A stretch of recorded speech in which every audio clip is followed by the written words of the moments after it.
राव साहब, ये पाकिस्तान तहरीक इंसाफ हर किस्म की हिकमत अमली अपना चुकी है और अवाम एहतजाज या अपोजिशन एहतजाज ही करती है अगर किसी फैसले से उनको एतराज़ होता है। एहतजाज के तरीके होते हैं और जो तरीके तमाम पाकिस्तान तहरीक इंसाफ अपना चुकी है। अब नई हिकमत अमली क्या होगी? नई हिकमत अमली भी एहतजाज ही होगा, वो उसमें तरीक़ाकार मुख्तलिफ होता है, नहीं होता। ये देखें, जो मुज़ाकरात हैं या ख़त जो है, ये तो मैं 12 कह चुका हूँ, ये तो तमाम हुज्जत है। वो सिर्फ ये बताना चाह रहे हैं, अच्छा जी मुज़ाकरात करना चाहते हैं, मुज़ाकरात कर लेते हैं। अच्छा जी, हम जिनसे हम मुज़ाकरात करना चाहते हैं वो हमारी बात नहीं सुन रहे, हम खुला ख़त लिख के उनको बता देते हैं कि ये हमारे मुतालबात है, ये हम चाहते हैं, किस तरह से चीज़ें होनी चाहिए। उनको कह देते हैं, दूसरी दफ़ा फिर लिख दिया, फिर वो कर दिया, फिर अभी जलसा कर दिया है स्वाबी में। उस जो रिपोर्ट्स आ रही हैं जिस किस्म की, उसमें मुख्तलिफ आरा हैं। ज़ाहिर हुकूमत तो कभी नहीं मानेगी, वो वहाँ पे सारा पाकिस्तान भी इकट्ठा हो जाए, हुकूमत का बिल्कुल नहीं हुआ। और अब जो PTI है वो वहाँ पे 10,000 लोग होंगे तो वो कहेंगे जी 20 लाख आए थे। तो ये चलता रहता है सियासत में सारा। अब अगला जो स्टेज वो है मुज़ाकरात, एहतजाज, मुज़ाकरात, एहतजाज और अब इत्तेहाद की तरफ जो मामला जा रहे हैं वो थोड़ा सा है कि उसमें फिर तब्दीली या जिद्दत आ सकती है अगर ये इत्तेहाद, सियासी इत्तेहाद कामयाब हो जाता है, बन जाता है। फवाद चौधरी साहब ने पेशगोई की है कि बहुत करीब है बनने के, तो देखें वो बनता है कि नहीं बनता। लेकिन इमरान खान साहब की तबीयत को देखते हुए मुझे ख़दशा है कि वो बाहर आ गए अगर इसके नतीजे में, तो वो फिर वो इत्तेहाद का क्या बनेगा। तो मैंने पहले भी ये सवाल उठाया था कि उसको लीड कौन करेगा। देखिए, मुल्की हालात जिस तरफ जा रहे हैं या जिस तरह हैं, हम ये नहीं कहते कि बहुत ख़राब हो गए, लेकिन ये है कि जो पॉलिटिकल इंस्टेबिलिटी का एलिमेंट है वो ख़त्म होने का नाम नहीं ले रहा। और अगर बड़ी नहीं है तो कम भी कोई नहीं हुई, वो अपनी जगह पे मौजूद है। और उसको मद्देनज़र रखते हुए ही हुकूमत ने वक्त से पहले ही अपना साल पूरा कर लिया और इश्तिहार दे के और सारा 8 फरवरी को अनडू करने के लिए उन्होंने बहुत सी जो भी कोशिश की, जलसे किए, जुलूस किए, मैच भी हो गया, एक कज़ाफ़ी स्टेडियम का इफ्तिताह भी हो गया, वो सारा कर करा के। तो उसकी बुनियादी वजह यह है कि सियासी तौर पर वो PTI को टैकल करने में नाकाम है, इसलिए वो काम कर रहे हैं कि किसी तरीके उसको उनके इम्पैक्ट को, पॉलिटिकल इम्पैक्ट को डाइल्यूट किया जाए। लेकिन पॉलिटिकल इंस्टेबिलिटी अपनी जगह पे मौजूद है। अब इसमें किस तरह से वो हल कर पाएंगे, गवर्नमेंट के पास अभी तक तो 3 साल से उनको कोई नुस्खा उनके हाथ नहीं आया कि वो बयानियाँ बना सके। दूसरी बात यह है कि पाकिस्तान की जो माशी सूरत हाल है उसके हवाले से हम बात कर रहे हैं। ये जो पिछले सेगमेंट में IMF के हवाले से बात हुई, वो जो डेलीगेशन आ रहा है बड़ा गैर मामूली वो एक स्टेप है। और मैं ये समझ, जैसे जैसे मैंने पढ़ा तो मुझे अंदाज़ा हुआ कि वो हमारे रास्ते में लैंड माइंस बिछा रहे हैं। ज़रूरी नहीं कि वो बहुत ख़तरनाक रिपोर्ट दें, बहुत कोई पाबंदियाँ लगा दे करें, लेकिन एटलीस्ट वो ऐसी लैंड माइंस बिछा रहे हैं जब दिल करेगा उसको एक्सप्लोड कर देंगे। ये जुलाई में इसकी रिपोर्ट उन्होंने फ़ाइनल करनी है और उसमें अगर 3-4 चीज़ें वो लिख देते हैं और उसके बाद सितंबर में कहते हैं कि जी ये देखें हमने लिखा था, आपने नहीं किया तो हम ख़त्म कर रहे हैं।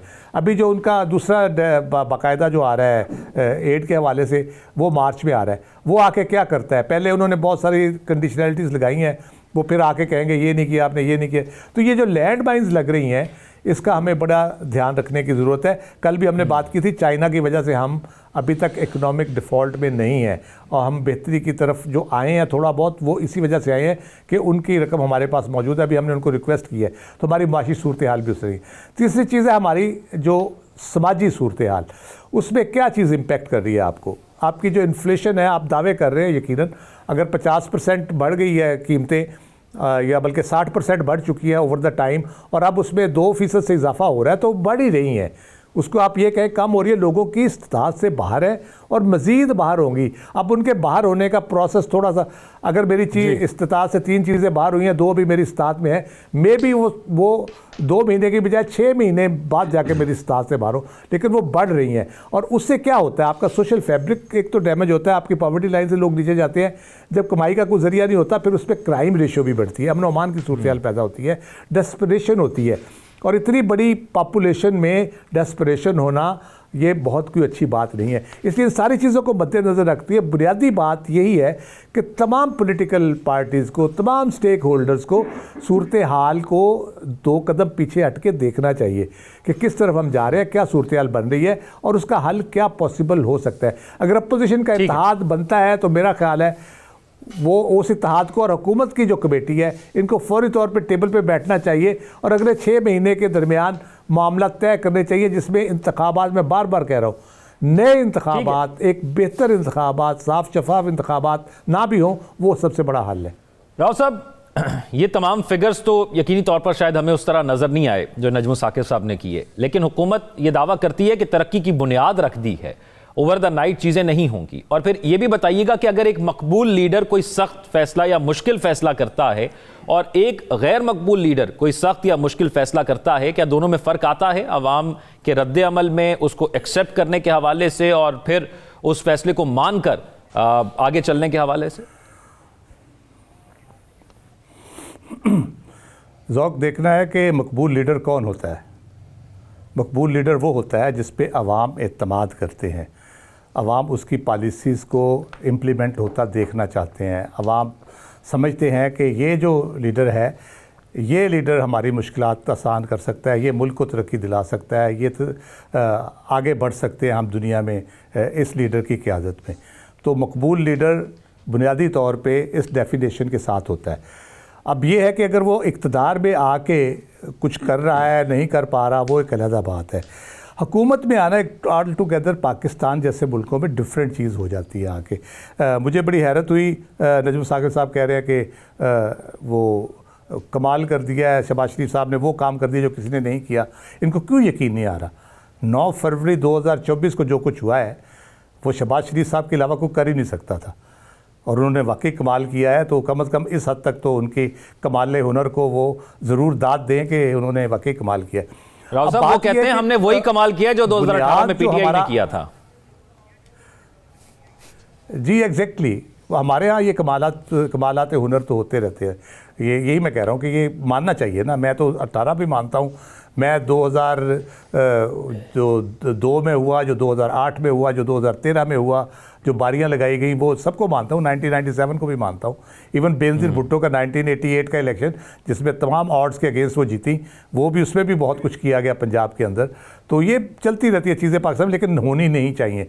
इसको हमने नॉर्मलाइज कर दिया है, जो कि बहुत डेंजरस चीज़ है।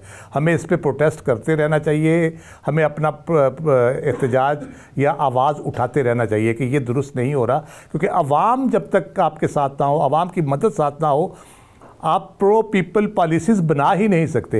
एक चीज़, एक बुनियाद है जिसकी इमारत है जिसकी बुनियाद ही टेढ़ी है, तो उस पर कितनी बड़ी इमारत आप बना लें, वो सीधी नहीं बनेगी। वो एक दिन उस बुनियाद ने उसको हिला देना है और गिरा देना है। तो इसलिए हमारा आइन ये प्रोवाइड करता है कि एक ऐसी हुकूमत बनेगी जो अवाम जिनको चाहेगी, अवाम जिसको बनाएगी। तो वो अगर आप बुनियाद उस पर अमल ही नहीं करते तो फिर कैसे आप तरक्की या बाकी चीज़ों की बात कैसे करते? ये तो ऐसे ही है कि कोई दहरिया कहे कि जी मैं इस्लाम का बोलबाला कर दूंगा, तो क्या हम यकीन कर लेंगे वो कर देगा? एक बंदा खुदा की ज़ात पे यकीन नहीं रखता तो वो क्या इस्लाम का बोलबाला करेगा? बुनियाद ही उसकी ठीक नहीं है। तो इसलिए ये बुनियाद आइन प्रोवाइड करता है, उसके अंदर सारा फ्रेमवर्क आइन प्रोवाइड करता है। उसमें जो चीज़ें बुनियादी तौर पे होती हैं, पहले तो कानूनी और आइनी हवाले से हुकूमत का दुरुस्त मुंतखब होना है। उसके बाद प्रो पीपल पॉलिसीज़ जिसको हम कहते हैं, मुल्की हालात के मुताबिक लोग अंडरस्टैंड करते हैं। एक तो हम सारे ना लोगों को बेवकूफ़ समझते हैं, वो जी पाकिस्तान में जहालत बहुत है, पाकिस्तान में लोगों को समझ नहीं है सारा। 8 फरवरी को उन्होंने बताया कि वो जाहिल नहीं है, वो बहुत सियाने हैं। उनको जब अपना हक़ राय इस्तेमाल करना होता है, उनसे जब पूछा जाता है वो बिल्कुल सही जवाब देते हैं, कभी गलत जवाब नहीं देते आपको। तो इसलिए उनको बेवकूफ़ समझना बंद करें। अवाम अगर किसी पे यकीन कर रहे हैं, किसी की बात पे वो समझते हैं कि ये पूरा करेगा, तो आपको भी यकीन करना चाहिए। हमारे जो शहबाज शरीफ साहब है या हुकूमत है या दूसरी पॉलिटिकल पार्टीज़ है, उनको भी इस बात का इदराक होना चाहिए। उसके बाद ये है कि गवर्नेंस और फिर फाइनेंशियल डिसिप्लिन की चीज़ें आती हैं। उसमें सिर्फ हुकूमत नहीं होती, उसमें आपका बहुत बड़ा पैराफर्नेलिया है, उसमें बहुत सी इंटरनेशनल प्रेशर्स हैं, बहुत से डोमेस्टिक प्रेशर्स हैं, बहुत से माफियाज हैं पाकिस्तान के अंदर। तो वो उन सारी चीज़ों को एड्रेस करना, हल करना, या तो ट्रंप की तरह आके कोई और सोटा उठाए और शुरू हो जाए एक नुक्कर से और पदरियाँ करता जाए, जो पंजाबी में कहते हैं। लेकिन हमारे यहाँ हो नहीं सकता। डाइवर्स सोसाइटी है, मल्टी लिंग्विस्टिक है, फिर एथनिक चीज़ें हैं, फिर सूबों के अपने हैं, हमने बाइख्तियार बनाया हुआ सूबों को। तो है बहुत डिफ़िकल्ट टास्क, लेकिन बुनियाद ज़रूर ठीक करनी चाहिए हमें। अवाम जिसको चाहते हैं उसी की हुकूमत होनी चाहिए। अगर वो डिलीवर नहीं करता, अवाम ही फैसला करेंगे कि ये बंदा ठीक नहीं था, ये ना मकबूलियत का हकदार था, ना ये तरक्की कर सकता था, ना मुल्क चला सकता था। वो जब फैसला करेंगे ना, आप जब के लोगों को निकालते हैं ना, तो वो किसी ना किसी बहाने रो पीट के फिर वापस आ जाते हैं। जब वो वोट आउट होंगे ना, यकीन करें वापस नहीं आएंगे। इसलिए वोट आउट होने का हमें अवाम को हक देना चाहिए, वोट इन और वोट आउट करने का। इसी से मामला बेहतर होंगे, इसी से चीज़ें ठीक होगी, इसी से वो प्रेशर बिल्ड होगा पॉलिटिकल पार्टीज़ के ऊपर कि वो परफॉर्म करे, वो प्रो पीपल पॉलिसीज़ बनाएं, वो प्रो एलीट पॉलिसीज़ ना बनाएं। वो 700 अरब की सब्सिडीज़ एलीट को ना दे, अवाम को दे। बिजली के नर्ख जो कम करे वो सिर्फ सरहतों के लिए नहीं, अवाम के लिए भी करे। वो चीज़ें सस्ती करे अवाम के लिए। वो ऐसे मामलात करे दुनिया के साथ कि लोगों को तसल्ली हो कि हाँ यार, हमने एक हुकूमत चुनी है, वो बिल्कुल सही चल रही है। अगर नहीं चलती तो फिर अवाम ने फ़ैसला करना है और अवाम दुरुस्त फ़ैसला ही करेगी।